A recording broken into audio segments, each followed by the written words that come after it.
And just as a add-on to what John said, is it always seems what's old is new again, and we can learn from what has happened in other NRM areas, particularly within our forests and national parks.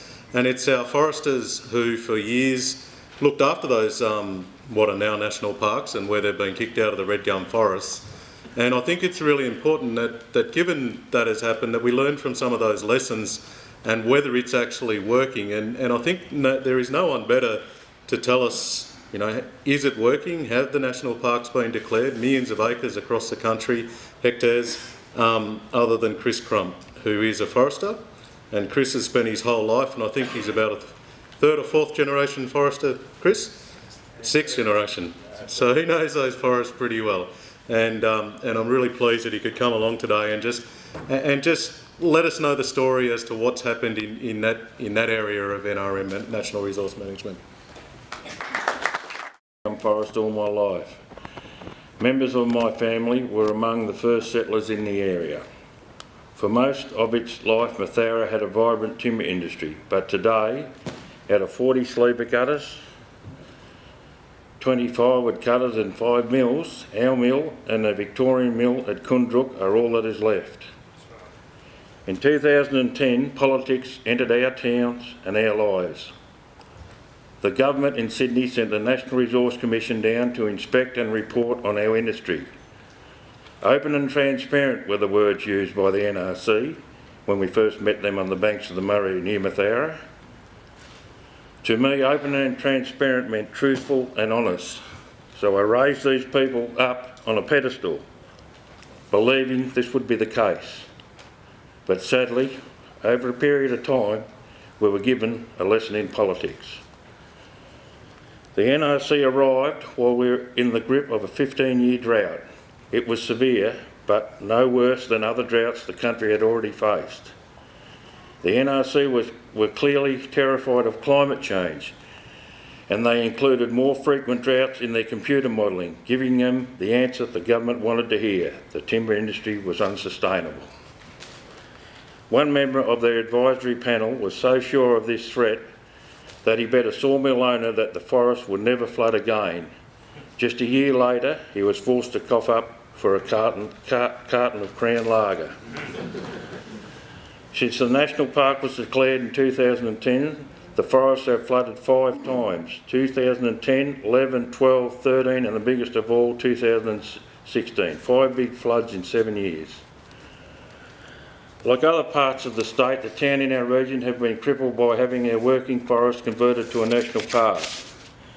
When Bob Carr created his first national park in 1995, he told the people of Coolah that 30,000 visitors a year would replace their sawmill. Never happened. In 2007, he told the people of Balranald they could expect 50,000 tourists a year visiting Yanga National Park. But Bob's bushwalking, tree-hugging mates let him down again, and it's the town that paid, not Carr. At the NRC Community Forum held in Mathara, the Chief Commissioner, Dr. John Williams, belittled the timber industry, saying it only contributed to 1% of the regional economy. But ask any football coach and he will tell you it's the 1%ers that count. They win games and they eventually win premierships.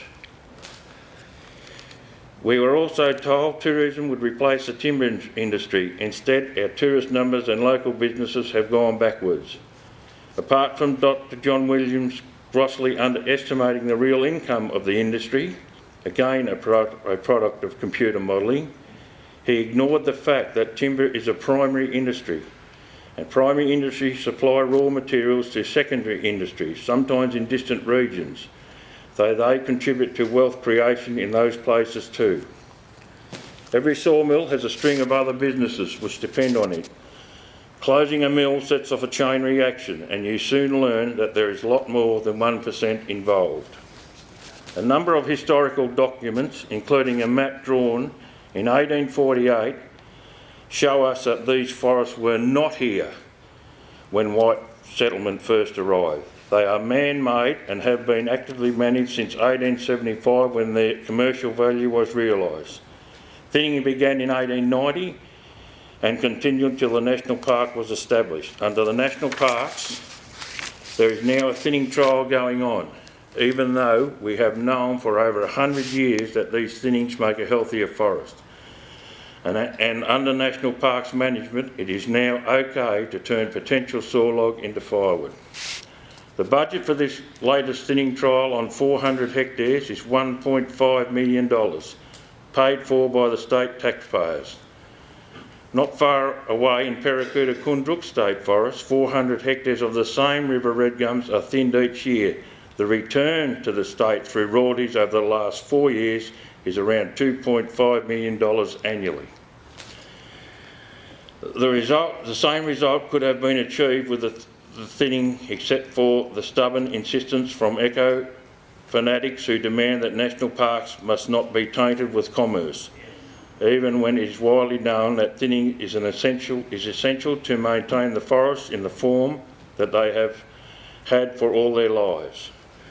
Finally, I do not believe the national parks can be trusted with water management. There is a disturbing story in the July-August 2015 issue of the Australian Geographic magazine, which highlights the fact that environmental water was being used to drown saplings. The story was presented as a novel way to thin the massive regrowth of young trees that followed the 2010 and 11 floods.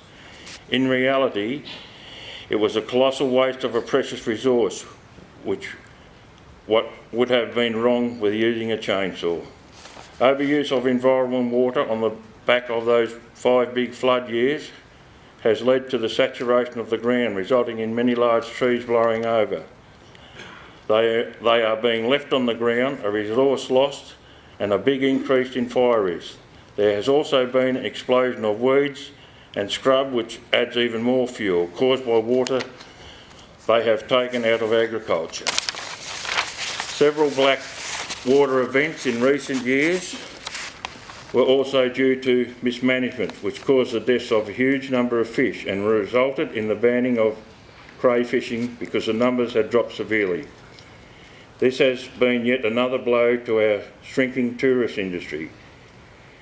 It is also an insult to the small country towns who run fishing classics to raise money for restocking our rivers, only to see their efforts destroyed by government incompetence. Right from the beginning of this national park issue, there has been a total lack of respect for those of us who have been associated with the local environment. There has been a total lack of understanding, skill and expertise to manage our forest and our water. I hope that by banding together and jointly lobbying our distant government, we could change a few attitudes and get some common sense into the debate about how best to use our natural resource. I'd just like to leave you this point. It doesn't take a national park sign posted on the front gate to help trees grow. It just takes good management. Thank you.